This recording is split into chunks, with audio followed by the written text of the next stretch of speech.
Welcome to another episode of Kicking Tables. Today we are delighted to welcome Becca Horovitz, the creator of Annapurna, Leave No Trace Behind. Becca, thanks so much for joining us today. No problem. It's great to be here. So we have had the wonderful opportunity to preview this game, and of course our preview, I'll put a link to it right up there for those of you watching this can go check out our preview. We really enjoyed the game, but why don't you first of all tell everybody what your game is all about? My game is about climbing Annapurna, the most dangerous mountain in the world, and it's about doing so while maintaining balanced, or at least being more balanced than the other players if you're playing competitively. There is a cooperative mode that's great for teaching or young kids or puzzles, and that's a little bit nicer. That is all about being balanced with everybody else. Right.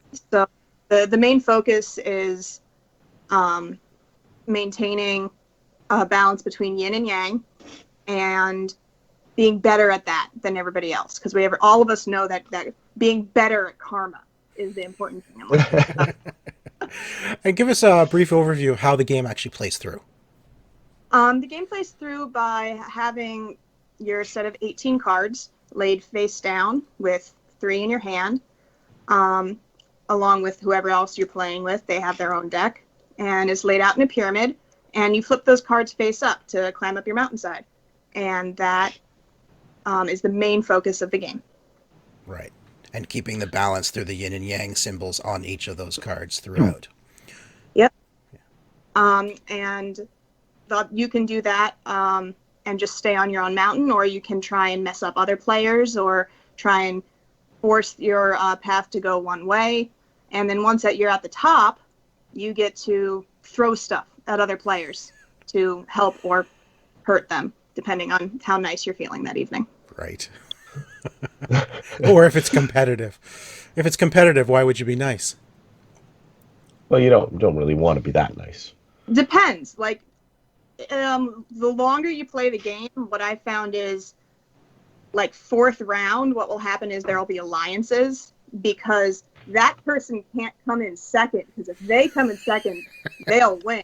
But if that person comes in third, they'll win. So I have to team up with this person, and they have to team up with. That makes sense. Okay. That's really fun. It gets, I'd love to know the origin story for this. How did you come up with the idea for this game? What was sort of the original thought process of how did that spark start for you? with a completely different game. Oh, those are the greatest stories. I was attempting to build a game that had a lot of stats, basically. And my dad figured out a way to put these stats on cards and lay them out so that we could basically compare their levels and abilities. And we found out that just doing that was fun and probably a lot better to do as my first game than a full-fledged RPG. So we decided to go with the thing that we were having fun with instead of the thing that was giving us so much trouble trying to figure out how to organize. Now you mentioned that there's cooperative as well as competitive. Did you always plan to have both versions, or did one come first? Which one came first, and why did you add the other? Competitive came first, and at the start it was a completely different game with a completely different goal. The game has changed a lot since the beginning.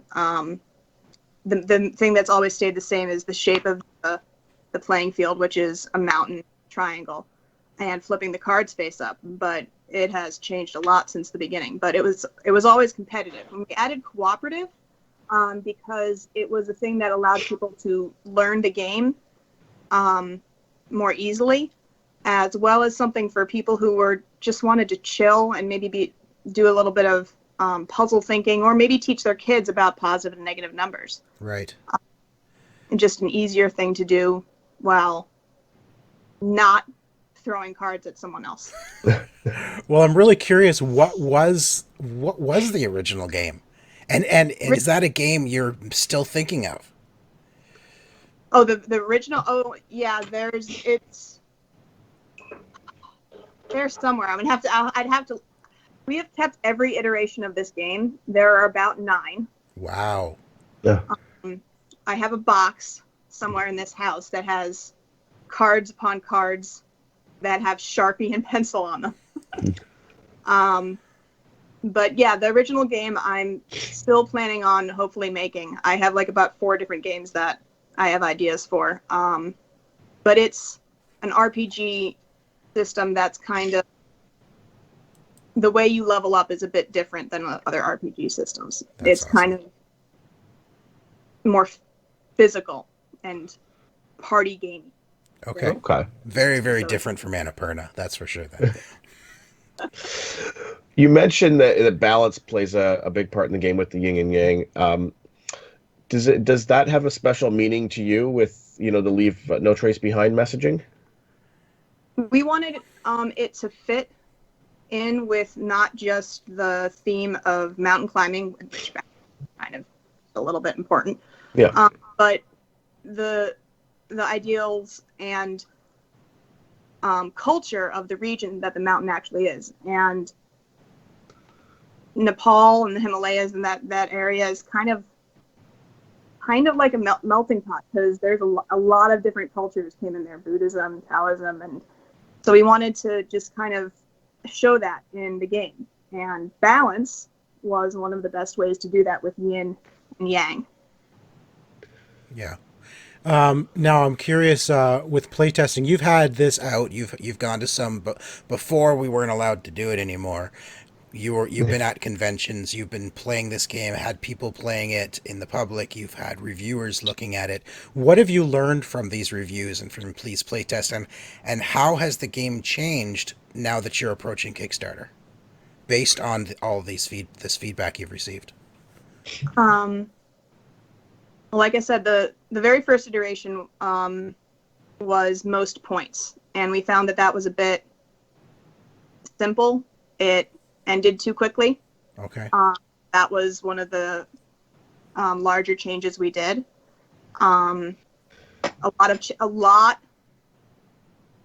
It's hard to think back, because a lot of the playtesting was about things like changing 3 words in the card of the rule book so people could understand it better. It's a lot of meticulous wording so that you can make sure that not only will someone who's never played a game before understand it, but someone who's played lots of games can't abuse the way it's worded. Right.